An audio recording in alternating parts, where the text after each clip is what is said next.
Uma alegria, irmãos, podermos estar aqui, uma alegria podermos participar da Santa Eucaristia, aonde também para nós se manifesta esse Deus, Deus de amor, Deus que vem para nos restaurar, para nos dar a vida. E cada vez que nós participamos da celebração, é isso que acontece, porque nos alimentamos deste Deus e alimentamos através da sua palavra e do seu corpo e sangue. A própria aclamação ao Evangelho nos diz isto: a palavra se fez carne, entre nós ela acampou. Todo aquele que a acolheu, de Deus Filho se tornou, né? Então, para que nós sejamos, de fato, filhos de Deus, é claro que Cristo veio fazer isto por cada um de nós. Ele, que era o Filho verdadeiro, né, nos chama a nele sermos filhos adotivos. E nós o somos. São João, na primeira carta de São João, ele vai dizer claramente isto. Ele vai dizer assim: somos filhos de Deus, e por graça já o somos, mas nem sequer ainda se manifestou. E é verdade que quando Deus se manifesta, e quando se dá esta manifestação? Todas as vezes que acolhemos a palavra na nossa vida, esse Deus se manifesta. Por isso que hoje esta celebração, né, embora nós tenhamos já celebrado o batismo na semana passada, hoje novamente aparece a figura de João. E a figura de João é importante porque a figura de João aponta para cada um de nós quem é o Cordeiro e diz, né? E diz, como ele diz aqui no Evangelho: eis o Cordeiro de Deus, né? Ele não diz pouca coisa. É interessante nesta fala de João Batista, porque João Batista, ele não fala assim: ó, esse aí é Jesus, o Filho de Deus. Ele não fala: esse aí é o Messias, esse aí, né, não veio para isso. Ele diz: este aí é o Cordeiro. O que significa este Cordeiro? Se nós lembrarmos na Escritura, né, na Palavra de Deus, existem muitas passagens que falam a respeito do Cordeiro, né?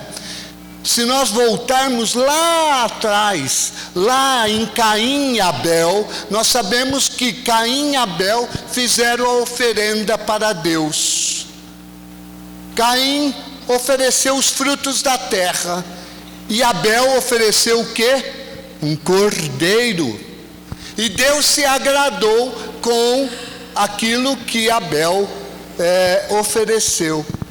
Depois, se nós retomarmos um pouco, nós vamos lembrar que a saída da escravidão do Egito, né, antes de sair, eles celebraram a Páscoa. E na Páscoa eles fizeram o quê? O sacrifício do Cordeiro, e com o seu sangue aspergiu sobre as portas, e este sangue protegeu o povo de Israel do anjo exterminador. E mesmo assim eles comeram o Cordeiro. Era símbolo desta libertação, desta saída da escravidão. Depois, mais à frente, irmãos, nós vamos ver também que Isaías vai falar deste Cordeiro, daquele que não abriu a boca, que carregou com os nossos pecados, que ele era o Cordeiro de Deus, que entrou no matadouro e se deixou imolar, se deixou matar, não abriu a boca. No momento fatídico também, quando Deus prova o coração de Abraão e pede para Abraão ir sacrificar o seu filho Isaque, Abraão vai, e quando eles estão subindo o monte, Isaac diz ao pai Abraão: pai, aqui está a lenha e o cutelo, mas onde está a vítima? E Abraão responde assim: Deus providenciará a vítima, que era um carneiro, mas que na verdade, irmãos, era Cristo, o Cordeiro de Deus. Por isso é muito importante nós pensarmos nisso. Por quê? Porque o pai de João Batista era um sumo sacerdote. Ele, quando recebeu o anúncio, ele estava lá no templo, ele oferecia esses sacrifícios. Lá para o povo judeu, falar do cordeiro é diferente, porque eles tinham um ritual também, de que quando o povo pegava, oferecia o cordeiro, aquele cordeiro que era morto no templo, o seu sangue aspergia as pessoas, como se fosse, na verdade, o perdão dos pecados.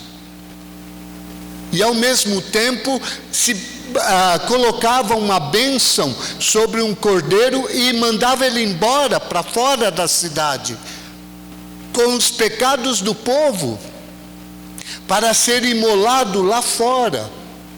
E tudo isto é, irmão, uma figura, é uma imagem daquilo que é verdadeiramente o cordeiro. Por isso, quando João Batista vê Jesus, ele diz: esse é o Cordeiro de Deus. Esse veio para tirar o pecado do mundo. Isso não é qualquer coisa. Cristo não veio perdoar os nossos pecados.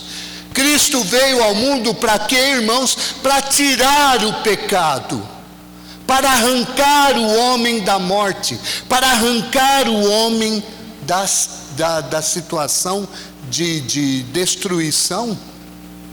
Mas para isso é necessário que nós nos deixemos guiar, nós nos deixemos conduzir por este Deus.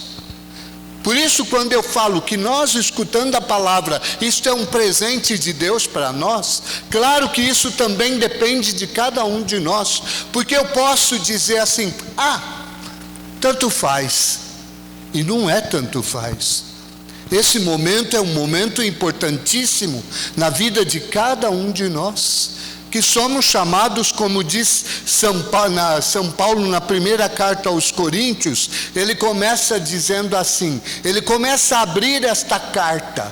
São Paulo escrevia as cartas para a sua comunidade, e uma das comunidades dele era Corinto, né? Uma comunidade. Ele começa dizendo: Paulo, chamado a ser apóstolo de Jesus Cristo, por vontade de Deus, ao irmão Sóstenes, a igreja de Deus que está em Corinto.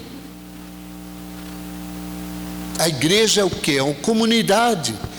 Aqui existe uma igreja, existe uma comunidade. A Capela São João Paulo II é uma comunidade? É uma comunidade. Nós não caminhamos sozinhos, nós caminhamos juntos. E todos juntos, unidos, caminhamos seguindo Cristo.